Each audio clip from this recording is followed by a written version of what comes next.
Hi, I'm Luke Bongiorno, Director of NOI. A lot of people in the clinic ask me about breathing, breath work. A lot of patients have been exposed to it. We all know that, well, we all breathe, don't we? But how can we use breathing as a strategy to help someone in chronic pain? How does it fit into chronic pain? Sometimes I'll ask a patient, how do you go about breathing? Before I ask them to do breath work, I ask for permission. Like, have you ever done breathing before? Yeah. Oh, I hate breathing. Or, oh yeah, I know I'm a terrible breather.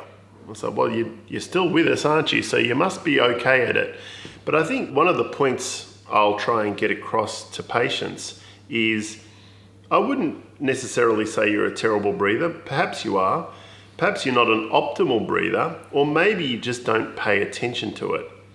And I think bringing conscious awareness to the breath can be really key, especially for people who've been exposed to it in their day-to-day activities. A lot of athletes, whether they be MMA fighters or people that routinely do yoga, can really appreciate the idea that breath and movement can be really interlinked, and paying attention to that mindful practice, can really help them with pain. When we're in pain, we often focus on the part in pain. You know what, I've got terrible back pain, someone might say. Show me where it is on the back, or look at my scan. And we'll tend to focus on that part, on that body part that's in pain, without fully appreciating everything else that's going along with it.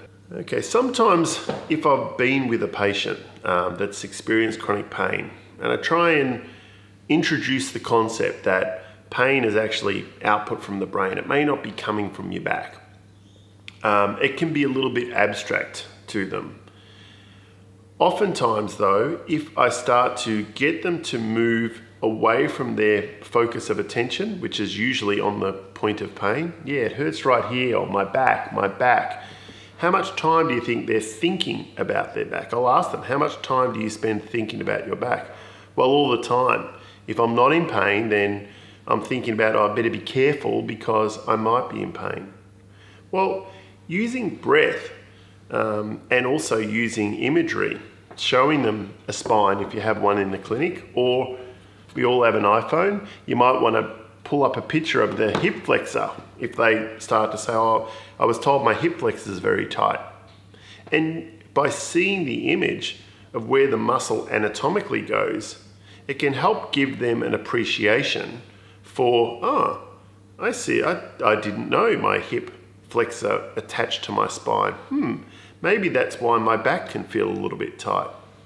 Now, it's important to note that I'm not suggesting that the pain is then coming from the hip flexor muscle, but the idea again is to just give the patient an appreciation in language that fits with their paradigm of thinking and is digestible for them, in language that they can understand. I can also show them how that hip flexor muscle actually interdigitates with the diaphragm. You might ask them, where do you think your diaphragm is? And they'll point to it. Have you ever seen a picture? No, yeah, I think I have. I think I know what it looks like. Can I show you a picture? Are you a visual learner? I might say. Yeah, actually, if I see it, I'll be able to focus on it. So then I might show them a picture. And as you breathe in, your diaphragm drops in an optimal breathing pattern. As you breathe out, your diaphragm recoils. As you breathe in, your diaphragm drops, creating space for your lungs to expand. This can be done as an exercise to help give the patient a visualization of how best to breathe. Oh, am I doing it correctly, they'll say. Am I breathing right? Well, I try not to say one's right or what's wrong. Again, paying attention to how you're breathing and just bringing some conscious awareness to the breath can help someone feel in their body and note the sensations of how this may affect their pain or sensitivity to any part of their nervous system. Another way can be to use the spine. I can pick it up and show them. Someone asked me, Luke, I noticed with a patient you ask them to breathe into their back. What does that mean? I've always heard that I should breathe into my belly or breathe into my stomach. What does it mean breathing into your back? And that can be a good opportunity to bring up the concept that, or to introduce them to, remember the diaphragm, the lungs are three-dimensional. Show them how the ribs connect with the vertebrae, the costovertebral joints. These are joints with synovial fluid that move. By paying attention and perhaps directing the breath into the spine, they can imagine that those joints are actually moving, creating space, helping their lungs to fill up with air. That visualization can be a really nice metaphor to help them take their focus away from the pain and back into feeling sensations in their body. So using visualization or imagery, breathing into your back, it might be a familiar concept. Say, for example, if your patients have done yoga in the past or have done any breath work. So then you're taking away that the newness of it or the foreign concept, which can help the patient feel a little bit more comfortable because it's something that they're already familiar with. Oh yeah, they've told me to breathe into my back before, but I never quite knew what they meant. Showing them how the ribs connect with the vertebra might seem simple, but it's often very simple ways that can help change that neuronal activity or the light bulb moment. Oh, okay, that makes sense now. If something makes sense, generally speaking, your patients perhaps might be more likely to actually do it or embrace the concept that, that's why breathing might actually help stretch my back out. And after they've done a series of breathing exercises, they might actually say, oh, you know what? I actually feel looser. Without you having to have touched their back or even drawn attention of focus to their back. So what are some of the breathing practices that you might do? Again, I've often had patients where I say to them, well, sometimes are you okay with doing breath work? They might have had a bad experience in the past. Sometimes by being told to breathe, they freeze. Okay, and you actually might have an adverse emotional reaction to just being asked to breathe. So again, if the patient's open to it and has brought it up, it's a great opportunity to give them a technique. Because saying breathe, we all know we all know I should breathe, but perhaps like anything else, yes, I know I should probably pick up everything off my floor and do my laundry and all the things that need to be done in a structured and orderly way. Do I always do them?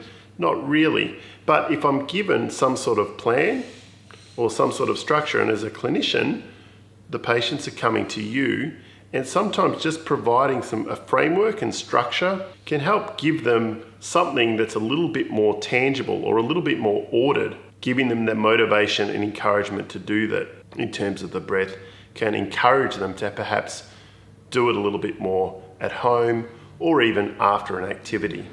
One technique I might suggest to the patient is say, right, put your hands on your ribs. Take your breath in. As you breathe in, imagine that picture of the diaphragm. Imagine the diaphragm dropping. Feel your lungs expand. Let your shoulders move away from your ears. And then we might do a time breath. Breathe in for 4. Hold for 2. Out for 6.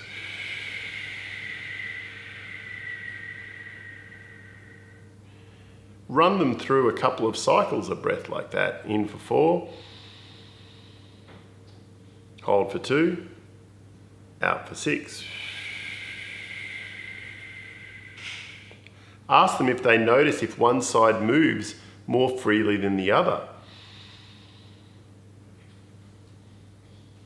And breathe out. So just running them through a few cycles. Asking them, how does that feel? I actually feel more relaxed. Or they might say, I don't feel any different at all.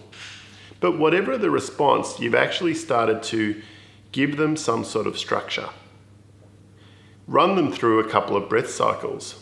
Ask them what experience that they've had in the past. Oh yeah, I do a technique, breathe in for 4 and out for 8, or box breathing is a common one people have heard of. I'll say, look, any technique that you're doing can be really useful, because again, it's just giving some conscious awareness to the breath and valuing it. Valuing that breath work is something that can actually help the patients or them with their own pain. And it's free.